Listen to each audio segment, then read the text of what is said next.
Module 4. Ano mo nga? 5.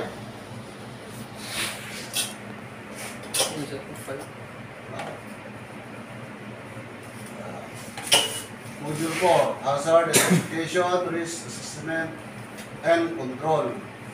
Tayo bang marunong ba tayo gumawa ng risk assessment? Oo. Yung GHA pa nga, napakasimple na, hindi pa tayo maano, lalo pa yan sa risk assessment na yan. Complicated pa yan.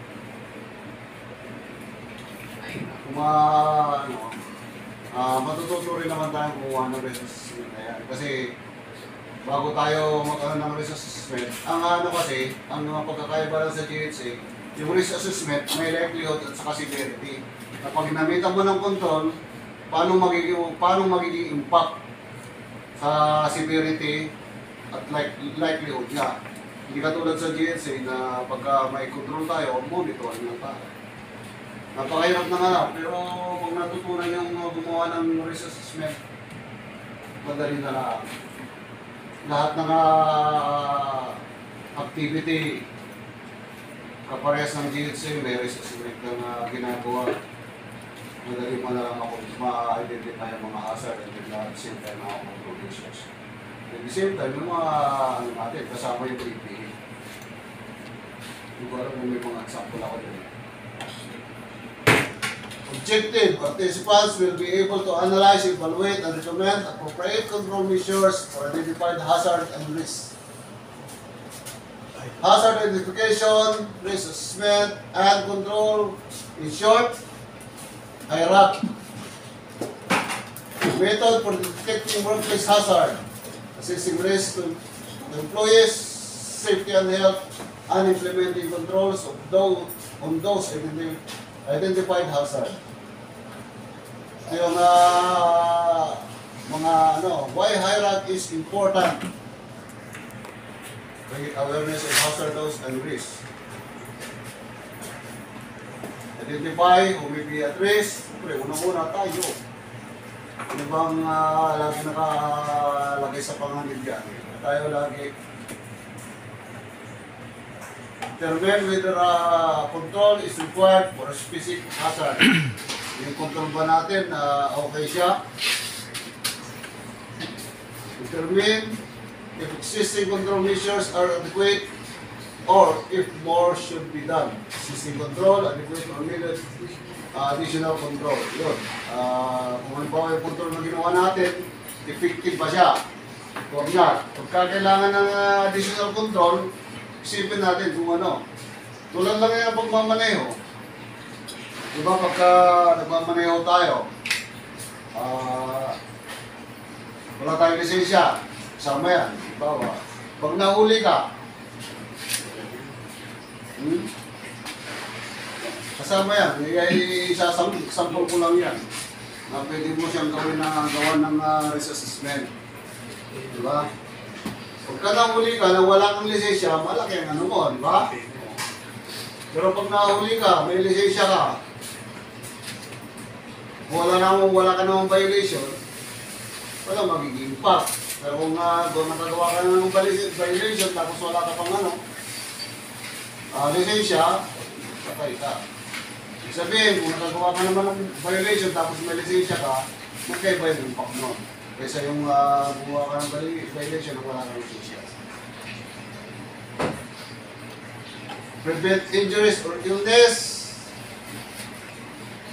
Prioritize hazard and control measures, probability and severity. Minsan, itong si probability na ito, yung sinatawag ng likelihood and severity. Probability, severity, ito yung impact, kung gaano tapos itong probability, yung likelihood, gaano kadalas siya. Diba? Kung halimbawa, uminom ka ng kape, halimbawa na lang din, uminom ka ng kape na mainit. Unang-una, uminom ka ng kape na mainit-init, pwede mapaso yung dila mo, di ba? Pero kung gumawa ka ng halimbawa Kinontrol mo ng konti, pinalamig mo ng konti na bago mo inumin, hindi mo papasok basta-basta yung hila mo. So, ganyan tayo mag-ano ng risk assessment. Makahirap. Demonstrate good business practice and improve business performance. Meet your legal requirements where applicable. Hierarchy of controls. Ano yung hierarchy natin? Yung mga control natin? Kung alam nyo yan. Ha? Grabe naman kayo. Pinakahuli ang PPE. Patay tayo dyan. Oh, elimination. Substitution. Engineering. Ano sunod? Administrative and PPE. Kayo naman, napaka... hindi na tayo nag-ano. Di na re-repress? Wala talaga. Kaya maganda nagtitraining. Kayo naman. Ginalawang. Ito yung ano natin, hierarchy of controls. So, unang-una, ito yung pinaka-importante sa lahat na control na kailangan natin, ano. Kung hindi natin ma-eliminate, pwede na tayong gumawa ng substitution. Halimbawa, bakal. Halimbawa, may hazard tayo, bakal. Ngayon, hindi mo siya pwedeng putulin. Elimination eh. Pag in-eliminate mo yan, putulin mo. Ngayon, hindi wala pwede kasi gagamitin pa. Ano pwede nating control na sumunod doon? Anong pwede nating gawin? Protruding rebars. Oh, sabihin mo na, protruding rebars. Diba? Halimbawa ito, protruding rebars. Pag eliminate mo yan, hindi mo pwede kasi gagamitin pa. Paano ng ano? So kaya sunod tayo, gawin natin substitution. Substitution, ibig sabihin, lagyan mo ng protection ito para hindi siya mag-cause ng aksidente. So ang pwede natin ilagay dito, rebar cap. Kung lagyan mo ng caution tape, paibot ng para hindi siya daan-daanan. So yan yung pangalawa sa control natin, yung substitution. Engineering controls. Ang mga engineering controls natin. Safety signs and warnings. Yan, masama yan. Diba? So dapat alam natin ito, pinakahuli ang PPE. Although pinakahuli ang PPE na yan, importante pa rin yan sa control natin. Kaya nga, tulad ng nangyari sa tao ni RFCC, hindi proper PPE ang ginamit, sunglasses, na pang-protection sa mata. Pumasok yung may buti ka mo, natanggal, natala nila sa okta. So, lagi ko nga pinapaalala sa inyo, bigyan natin ng appropriate PPE ang mga tao natin depende sa activity nila. Una-una kasi, pinaka-importante sa lahat, yung mata natin. So, although PPE is the last control of hierarchy, kailangan pa rin natin i-provide yan. Kaya nga PPE, proper personal protective equipment. So, kasama yan sa, dapat alam niyo yan, kayo naman, training kayo, hindi nyo lang yan. Puro kayo trabaho para na-repress naman yung So, yun din naman talaga ang pinaka ng course na ito para kahit pa paano kasi yung iba, more on naka-concentrate na sila sa pero yung mga safety standard o procedure natin na nakakaligtaan na. Basta-basahin din yung yellow book, paminsan-minsan ba? Para nandun lahat. Nakikita nyo. So, ito yung pinaka-importante, so most effective, best effective ang PPE. Sabi mo nga, kung ito pinaka-mababang control ng PPE, at least kailangan pa natin. So, ito yung risk matrix. So, severity, likelihood. Diba nakalagay kanina, severity and probability. Ito yung So, ayan. So, dapat alam natin yan. Kasi sabi mo nga, yung risk assessment, complicated yan conform sa depende sa Mas complicated yan kaysa GHA. Kaya dapat alam din natin yan. Severity, yung impact o gaano ka siya kalakas, pagka napabayaan, likelihood, yung kadalas. Paano, magiging madalas ba pag nag-control tayo? Or manalisin. Severity niya, yung pinaka-impact niya. Pag high, ibig sabihin, kailangan talaga natin Pero pag nag-control tayo, kasi pag na-identify mo yung hazard, may ano na yan, may risk matrix na yan. At the same time, on the other hand, pag ginalagyan mo ng control, anong magiging epekto? Sino nakagawa sa inyo ng risk assessment? Dapat marunong tayo yan. Tanong ko sa inyo, pagka gumawa tayo ng risk assessment, pag walang pang-control, ma-identify mo, mataas ang ano yan. Depende sa kategorya yan. So, halimbawa ang severity mo sa nung wala pa control is stress, and then sa likelihood mo is stress. Pag ginawa mo ng control, ano magiging diba, gumawa na tayo ng control, ano magiging score niya pagka gumawa ka na ng control? Parehong stress yan, no? Alin ang mag-i-stay o at alin ang mag-listen? Iba. Severity. Ano? Mababawasan. Mababawasan lang? Severity. Sa inyo, anong, ano lang to? Para kayo pa paano, sinong magsabing likelihood ang mababawasan? Alam ka na yan, para refreshment lang. Para ano? Ay, gusto ko, hindi na kayo nagbabasa ha, puro ano na lang kayo ha. Pag gumawa ka ng risk matrix, control, yung halimbawa hazard, identify mo parehong stress, severity and likelihood, pag gumawa ka ng control, ang bababa ay ano? So, likelihood. Yung severity, pareho yung impact niyan. Kasi pag ginawa mo ng control, pero kadalas, mababayan. Kasi pag nagkaroon ng kinontrol mo na, ibig na, sabihin mo, ilagay mo ng control, madalas, 2 beses, 3 beses sa isang linggo. Pag ginawa mo ng control yan, bibihira na yung mangyari. Pero yung impact niyan, parehas pa rin. Diba? Halimbawa, looking at heights. Gumawa tayo ng impact niyan, parehong mataas. Yung severity niyan, pag ginawa mo ng control, pag nagkamali ang tao, mauhulog, pareho pa rin ng disgrasya na abutin. Pero yung likelihood, pag ginawa mo ng control, bibihira ng didiretso sa niya, sa falling hazard. So, ito, likelihood ang bababa. Ako yan, dati, naggumawa ako ng CHSP sa Batangas. Napakagaling ng namin doon. Chine-check niya yan, risk assessment, sa isa. Pag nakita niya mali yung papaulit yung CHSP mo. Alam niyo yung CHSP? Bago tayo kumuha ng project, magpapasok tayo dyan sa Dole. Chine-check nila yan. Yung isang kasamahan ko, hindi ko alam kung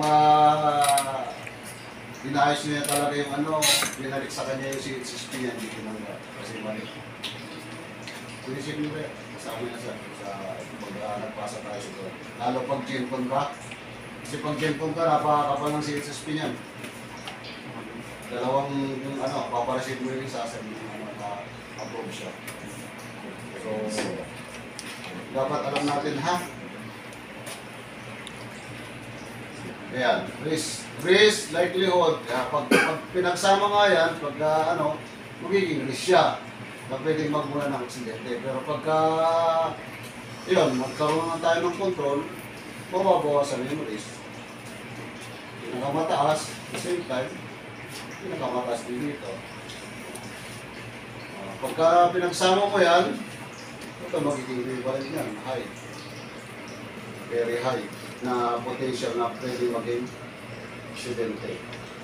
Ito low, tapos 5 dito, ito low medium lang. Ito ang pinaka-matrix niya na halimbawa 4 dito sa likelihood and then 4 din sa severity. Pag pinagsama mo yan, ito medium high. Yan lang yan, pinaka-matrix niyan. Bawa 1 dito, tapos 5 sa kabila, ito medium. Yan ang pinaka-matrix niyan. Ito, makikita nyo itong risk matrix sa pinakababa ng pinakababa ng risk assessment. Ito alam kung meron ako sa inyong risk matrix. Yan, very likely. Unlikely, tapos ito. Baka itong unlikely, very mababa siya na mga magkaroon ng malaking problema.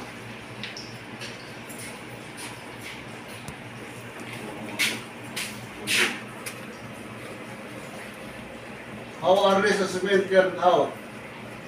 Identify hazards or potential incident.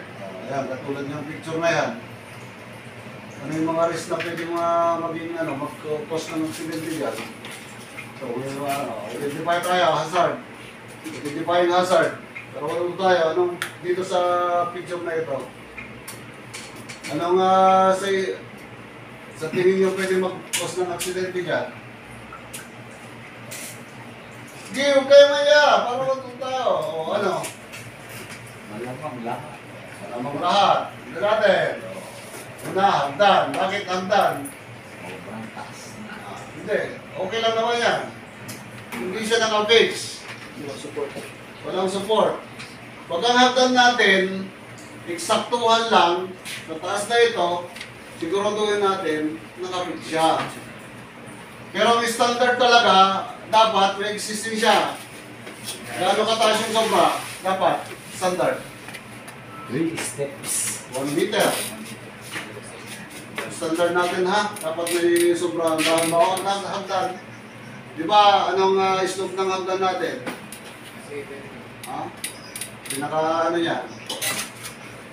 So, pagka ganyan, hagdan natin, siguraduhin natin na pagka eksaktuhan lang o konti lang diferensya yung sinubra, nakapix siya dyan. Siguraduhin nyo na hindi baliktad yung telescopic ladder natin, no? Dalawa, ayan, no? Ayan, puro hazard yan. Lahat nga, di ba? Lahat pwede pagmula ng kasi bakit nandiyan yan, mga yan? Kung yan nasa isang lugar, tapos dito siguro sa pilit, hindi siya pwede magiging hazard, no? Ayan. How are these assessment carried out? Still is the hazard. Sige. Ayan, pwede siya mahulog, oh. Isip na ng tao, para baka malaglag daw siya. Yan, una kasi yan. Siguro doon na nakapit siya. Saka may tama tayong paggamit mga ganito atis telescopic ladder. Kasi yung iba, nakikita ko, hagdan, mga gumagawa sa salamin. Kahit na halos mahulog-hulog na sa hagdan, inaabot niya pa rin. Hindi tayo ganun, hindi yung ganun ang standard. Tandaan niyo, pag gumamit tayo ng hagdan, para marunong tayo, ang kayang gamitan lang yan, ang hagdan na yan, telescopic ladder, yung pinaka-sentro ng buckle natin, gitna lang siya ng rungs. Doon lang ang pwede mong abutin. Hindi mo na unsafe na yung abutin mo pa yung labas na yung katawan mo rito sa hagdan. Unsafe na siya. Kung nasa anong rungs, yung buckle natin, nasa sentro, yun lang ang safe. Naabutin na paggamit ng mga kanyang hagdan. So, dapat alam natin yan. Evaluate the hazard and set controls measures to prevent or at least reduce the chance of accident taking place. There are 5 control measures such as elimination, yun ang natin, substitution, engineering controls, administrative, and PPE. Yan o. Likelihood, ito yung severity. 1, 2, 3, 1, 2, 3. Ibig sabihin, ito, pagka dito sa kasi, pagka ito, itong klase ng hagdan na yan, so medyo, i-compare mo siya rito, mas okay naman siya, di ba? Mas okay siya. Tapos dito naman, sa, niya, severity niya, mas mababa, hindi ganong yung impact niya, di ba? Hanggang sa tumaas, mas delikado kasi mas mataas niya. So kaya yan ang gusto paano ng picture na yan. Kumpara mo naman yung hagdan na yan. Kung ikaw pa pag gamitin ng hagdan na ganito, gagamitin mo, magpatiwala ka na lang. Isa naman, gumamit ka pa yan. So gano'n dapat yung natin, mindset natin na huwag tayong basta-basta may nakita pa nga ako doon kanina yung hagdan na nasa yung sa ilalim dyan sa bagong natin, bagong umakyat ng firing set, kahoy, ito pang pinatanggal ko. Hindi obra dito yung mga ganyang fabricated. kahoy pa. Kaya basta-basta hindi pwede yung mga nakagawin natin pambahay. Na kahit kahoy lang dyan, kahit kawayan, pwede mong gawin hagdan. Nasa malaking construction tayo. So hindi pwede yung mga ganyan nakagawin natin dito sa construction. Always keep records of risks, smell reports, and update records when new information is available. Reports shall be submitted and must be discussed with the higher management for correction. Yun ang dapat talaga yung mga nangyari. Follow-up correction based on the recorded control measures. When change occur, personnel, equipment, activities, risk assessment review is required. So, ibig sabihin, isang activity tayo, nakagawa kayo ng risk assessment. Ang gusto ipaliwanag niyan, halimbawa may pagbabago sa activity nyo, may nadagdag na kahit halimbawa isang step o isang sequence ng activity nyo, kailangan natin baguhin yung risk assessment. Kasi yung nagawa natin doon, hindi nakasama yung dating Ayan. Ngayon, ginawa ng na ito. Sa tingin nyo ba simple itong ito? O, may tagahawak. O, yung gumagamit nun, hindi siya persadong sa ito, applicable ito sa mga maiksing hagdan. Yung may tagahawak. Pero pag mahaba na talaga siya, ang safe na rin kasi hindi niya basta-basta mapersa yan pagka naka-out balance. Diba kailangan nakapix na lang lagi dito yan. Either kahit may sobrang siya ng 1 meter, fix mo pa rin siya, itali mo. Kasi ang ginagawa kasi ng yung katamaran ng tao, although palipat-lipat, tiwala na sila may tagahawak dito. May nangyaring aksidente kami yan sa Batangas. Tiwala na sila, ang engineer na sir, may nakahawak naman. Sige, siguraduhin mo lang, sir, sabi ko na yung tagahawak mo na yan, kayang i-hold yung kahaba ng telescopic ladder na yan pag nagkamali nasa taas. Hindi ako nagkamali. Na-out of balance ito, o na-aksidente, dinaligan ko yung engineer. Alam mo anong sabi mo, sir? Kaya ba ng tao yan na i-control yung kanyang kahaba? Siya mismo na nung nangyari ang aksidente, pinagawa ko ng report. Ayaw mo makinig engineer ka pa naman. Kailangan, pagka yung mahaba na talaga, importante yung nakapit siya. Kahit matagal, sigurado naman yan. Ang problema kasi yung palipat-lipat, kinakatamaran na yung sir, na sa oras wala akong pakialam kung ano yung sa oras. Ang importante yung sigurado yung hindi ma-disgrasya yung mga tao mo. Dito sir, bakit pinapatamaan? Ha? Kasi mahirap yun. Sabihin mo kung wasting time. Mag-wasting time ka mag-isa mo. Our risk assessment carried out. So ito na ngayon. Yung mga natin, ito na bago siya umakyat, naiisip niya na kung pwede siyang bumagsak. Hanggang sa ganito, magiging niya. Identify, estimate. Ito yung isa rin na PDCA cycle na sinasabi ko. Plan, do, check, and act. PDCA cycle. Ginagamit sa hazard, ceasing risk. Ito yung hazard. Hazardous event. Na ito yung hazard, pinabayaan mo, hindi ka naglagay ng proper protection, ito magiging cause niya. Pwede nga ikaw mismo na nakakita na ng hazard, at the same time hindi mo i-report o hindi mo ginawa ng protection, baka ikaw mismo ang madisgrasya. So, kailangan yung mga nangyayari na ng near miss, kailangan na natin i-control yun bago pa maging aksidente. Yan. Low to high. Bakit naging low ito? Dito sa na ito, likelihood. So, likelihood is a measure of the chance that the hazardous event will occur. Bakit naging low dito yung although parehas lang silang cause ng accident? Anong idea niyo? Bakit dito sa picture na ito naging low? Dito sa high. Idea niyo, tingnan niyo, makikita niyo naman sa picture. Ayun naman.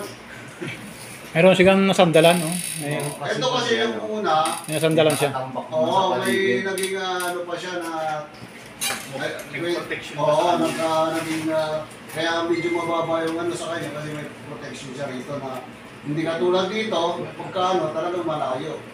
Pwede pa siya mumpa sa pader, di ba? Ito, lang siya cyclone, tapos may protection pa siya, di ba? Hindi masyadong daan. Hindi siya kasi it's either ito made of wood or carton, hindi siya ganong masaktan. Maliban dito, Master Gate. wala talagang pwede siyang tumama sa pintuan na ito kasi malayo, mas malakas ang impact. Assessing risk, severity, the outcome of the hazardous event.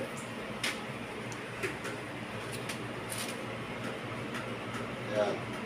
Risk equals to likelihood multiplied by severity. Makikita nyo naman, no? Yan yung yung sasabi ko na example ng Working at height, sample natin dito during cable laying, pulling on the cable tray. Hazard, potential hazard, ito. Probability niya, hindi pa nga nakaano dito yung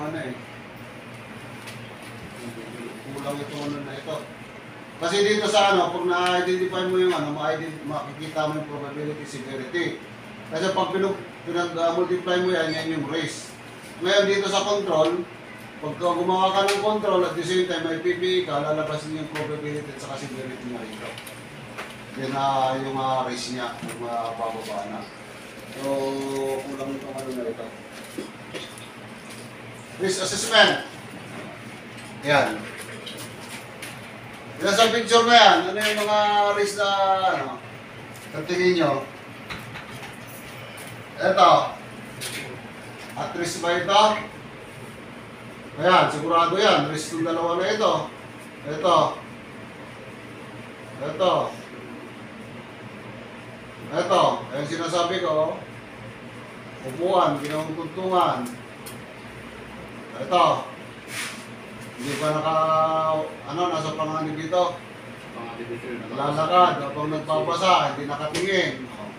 Pagka risk identification tayo, ito lalabasan yan, ayan lahat ng mga yung mga risk na yan.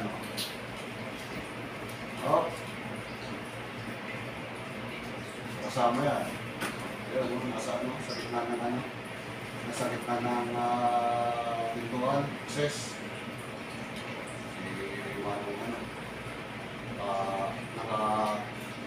Nakasampahan. Pagka nasobrahan yan, kapaliktad yan. Tama rin yung yan. Pwede na magpot ng pinasar. Ito. Anong sa tingin niyang nito? mabigat. Economic hazard. Sobrang bigat niyan, kaya hirap na siguro. Tignan mo yung mukha naman. Ayun, sama rin yan. Ito. Stress siya, kaya isa pa yan sa nagiging hazard. Kalat. Then, Chemical exposure. Toner yan. kaya so, Sa Xerox. para sa Xerox machine. So, hindi, wala siyang proper PPE. Dito, construction site. Ano yung mga hazard dito? Una, natin, i-identify natin. Ito, anong naging, bakit naging hazard yan? May tao sa ilalim ng bakit eh. Yung rigger niya nasa. Hindi man rigger ang tawag dyan, spotter. Spotter, masyado siya malapit sa equipment. Na kung saan, di ba may tinatawag tayong blind spot pagdating sa mga equipment. Kung nasa tamang distansya, hindi siya may hit ng itong bangko na ito. kung tama yung ano niyan. At the same time, proper distance, proper communication. Masyado siya malapit. It's either ang magiging ano dyan, baka mapalo siya ng ito, bakit? O kaya maipit siya dyan sa mismong pakto na yan. So, yan, kasama yan sa ano. Pangalawa, ito, hagdan, no? Anong ano yan? Pwede nyo mag-post ng ano yan?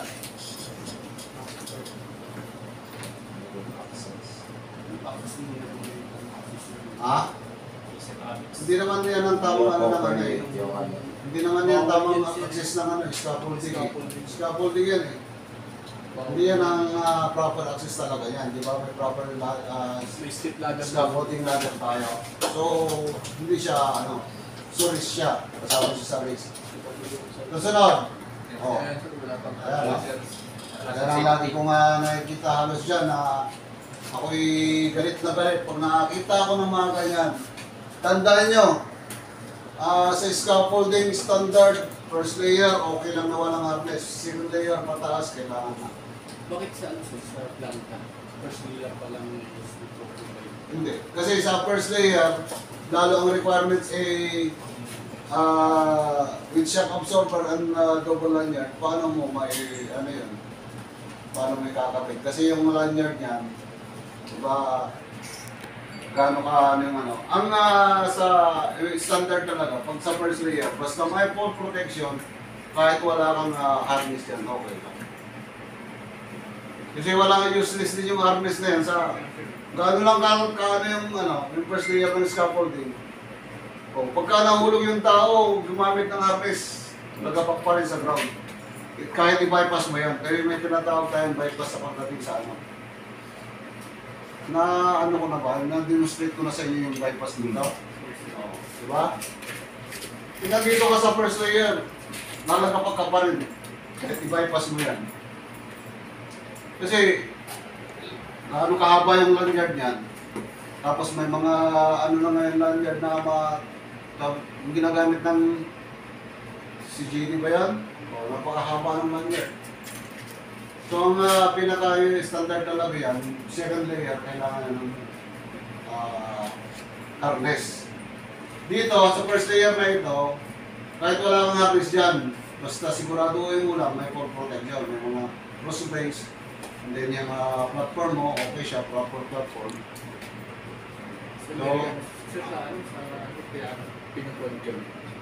Kami yung safety manager ng bintana sa planta. First layer pa rin. Pag sa planta. Uwi na sir. Pagka ano, pero kung maisipin nila, saan mo ikakabit yung ano? Pinagawa pa kami na Lifeline. Pag first ano, wala. Yung lifeline nyo, tali. Dito yung ikakabit. Ang ginawa namin is yung tubo talaga. Tubo. Dito sa taas. Pero ang proper ano naman kasi ng lifeline, shoulder level lang yan. Hindi mo pwedeng mataas na mataas eh. Lalo pag hindi abot ng tao. Basta yung pagkakabitan ng ano, yung abot lang.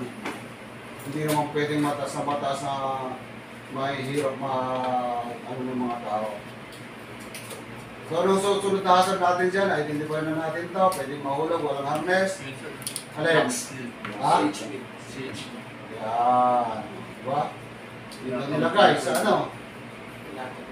Diba? Dapat nakaano sa tamang lagayan na pwedeng ano yan, pwedeng kung hindi mo na ano yung load nito sa bigat nito, pwedeng mag-collapse yan. Or either, pwedeng mahulog yung mga CHD na yan. Kasi nga, hindi siya nakaano ng maayos. Ano pa? Si mama o si CHD ang dala niya o. Ano, yan ang kalimitan nakikita ko. So, nasip pa rin siya, nasa risk yung ano niya. Bakit hindi natin gamitan ng ano, ng mechanical ayan, pwede yung gamitan ng karitilya, di ba? Kaya yung lifter, bakit minanamano pa niya? Hindi niya alam yung epekto nito pagdating ng panahon sa katawan niya. So, yan, isa pa yan, bakit ito? Anong problema yan? Bakit kasama siya? Check nyo, check nyo. Ba't kasi yung Ano ba yan? kulay kasi ng ano, yung isa eh, oh. Wala siyang proper PPE, wala siyang gloves, oh. Kasi megas. Hindi, ewan ko sa chinelas ba, sapatos, hindi ko ano eh. Baka nakapoks lang yan. So, Parang mabigat yung pinapala niya, yung baywang niya eh. Sobrang ano yan eh, isa, oh. Unang-una eh. Yung baywang. Oo. Kasi, ano nga, nagmamadali, sobrang heavy, maging health problem na yan, at the same time, kulang pa siya ng tamang CPE, so kasama siya dyan sa ano. Sunod natin, ito, anong ano, Walang man siya. unang-una itong kable niya, pwede mag-cause ng tripping hazard. Pangalawa, wala siyang proper PPE. At the same time, itong area na ito, dito lang niya pinatong sa ano, wala siyang sariling mesa. Pinatong niya lang din sa materialis eh, mga kahoy na yan eh. But, so, hazard din siya. Kaya, two board yung ginamit. Either plywood yan, dapat talagang may ano siya, yung proper mud seal na tinatawag. Yun, Mud pwede seal, naman yung baseboard na maliit yung sukat. ang mud seal is either made of wood or concrete. Na ang standard size is 30 by 30. Pwede rin yung ganito, yung diretsuhan, basta hindi siya plywood na ano, ang standard na mud seal. Kasi katagalan kasi, hindi mo ma-identify yung ground na yan. Either pag tumatagal, nagiging maputi kung nabababad sa ano. So yung plywood, bibigay yan. At hindi siya advisable. Kumpara mo naman dun sa concrete, although lumulupog yung ano, yung concrete material natin, o kaya ganito, makapal siya. At the same time, ma-identify mo kaagad na i-rectify yung scaffolding na yan. Pero kadalasan yung ginagamit sa pinuli. Hindi naman standard yun. Kami pinapagamit namin ano, pag mud seal, concrete, paano kami. Kasi yung nakagawa kami ng mud seal na concrete, kasi pag nagpabuhos kami, laging sobra yung ano na yung competition nila. Yung sobra niyan, yun namin ginamit sa mud seal. Pagka gumagawa na kami ng forma niyan, pagka may sumobra, ito namin pinapaano sa ano, pagka natuyo, nagiging, yun ang ginagamit ng mga mud seal. Doon sa ano, ginagamit namin yung ano. Kasi pag nagpapabuhos, hindi eksakto yan, laging may sobra yan. O imbis na yan, ba may sumobra, o sabihin mo 0.5 cubic, o kahit pa paano nagagawa ka na ng ilang mud seal mo. Mga ano lang yun, 5 cm siguro, ang kapal, tapos 30 by 30 yung ano. Yung shape na. Kasi yung ano, magamit ng jackhammer, sama rin siya. Tapos, ano ba? Ayan. Ano to? Engineer ba ito? Gagrinder yun. Ha? Parang ginagrinder niya yung ginagrinder na yung plywood. Bakit siya nakasali? Hindi ko alam kung ano na itong tao na ito. Meron siyang ginagrinder. Ha? Naggagrinder. Hindi nga nag-grind, wala siya. Ayun na may hawak siya. Hindi siya ano eh. Diba? Ayun yung engineer yan ng Lego. Engineer to eh. Ito yung engineer eh. Ayan, yung Lego. Siya nagbabas ng plan. Grinder yan. Hindi, hindi Wala nga ba grind. yung siya nagbabas. Babasa ng Kasama yan sa ano. Sa construction niya. Bakit ito nakakasama rito? Yung dalawa na ito. Kasama yung anak siya rin. Kasi bawal sa construction sila. Ginagawa pa lang yung wall eh. Oo, Pinapasya rin. pinapasya ka nung nanay yung ano, may kasama pang baby oh. Diba? Bawal talaga sa construction ng ano, lalo ng bata. Wala kasama sa construction. Yun sir, pero naman, Brian. Walang wall. Saka walang ano, walang bako. Walang bako. Sir, sa Brian, kadalasan. Ha? Mga babae, walang mga pipi, pasok ng pasok. Sino? Pero yung mga... Mga QS. Yung mga QS. MTS. Mga QS ba yun? Bakit kasama itong scaffolding na ito? Saan, sir? Ito na nakasama sa ano? Walang proper access. Yun na, wala siyang proper access, kulang-kulang yung Kulang ng scaffolding parts. basics. Kulang-kulang yung scaffolding accessories. Walang outreach. Walang trailer sa red card. Tandaan nyo, basta ang scaffolding, umabot na ng 6 feet. Hindi. 6 meters, wala. 6 meters. It must be designed by structural engineer. Hindi tayo basta-basta 6 meters. Kailangan na ang scaffolding o 6 meters above. The scaffolding itself should be designed by structural engineer. Kapag tayo dyan, ganun. Tapos scuff tag. Although unsafe siya, kailangan pa rin natin ng scuff tag yan, di ba? Lagyan natin ng red tag. Para identify na this scaffolding is unsafe to use. Hindi siya pwedeng gawa ng trabaho dyan kasi na unsafe na siya. Any question? Yes, tayo. Kaya hours niya akong pinatayo-tayo rito ah. Aray, yun tayo. So, ikaw naman! Malibasan nakaupo ka lang dyan. So, kakaiba lang ha. O, di bali sa... Sa mga sir, ang dami natin, tapos bigyan mo. Hindi, ito lang, ang bibigyan ko lang dito, yung mga kumpleto lang. Ngayon kung yung humabol, halimbawa, si one team, Consider yan tayo. ikaw na magturo ng lahat sa second module. Pwede sir, Dulang katapat niya. Kaso, pagka kinakaibigan mo, inaway mo naman agad. Once ka talaga, di ba? So, gusto yung matuto.